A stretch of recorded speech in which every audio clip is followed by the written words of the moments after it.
Бүгін 5 адам келдік, 2 күн дайындалдық. Міне бәрі сөйленде Балқашинадан келді. Міне, пожалуйста, Қарағандыдан келді Қарлығаш.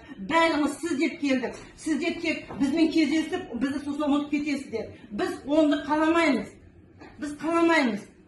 Біздің мұнымызды, біздің заңымызды естіңіздерші. Біз партия мандатын жүрміз. Бұл сұмдық қой, халық партия, халық республика партия, ОСДП. Қай партияның есігін таптап жүрген жоқпыз. Нешік депутаттармен кездестік, 70 астам депутатпен кездестік.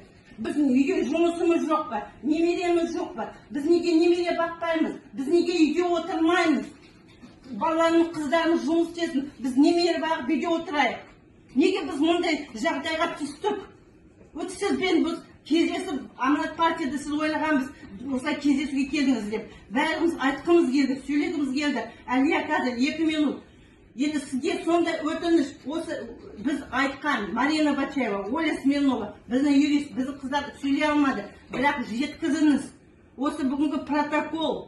Мен Аманатта қалдырамыз, тағы қалдырамыз. Мен 7 мыңға бүгін серия еттім. 7 мыңға біздің өтініштерді мен труд сізге, правительство, премьер-министр бүкілдеріне.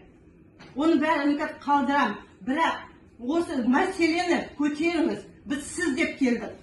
СМИ шақырдық. Қазір шығамыз СМИ-ға не айтамыз? Бардық, көрдік, естіді деп. Енді сізге сондай біз сұрап отырмыз, өтініспен сұрап отырмыз. Жақсы, өтінішіңіз қабылдап қарастырамыз, Байтұрсынов. Сау болыңыздар.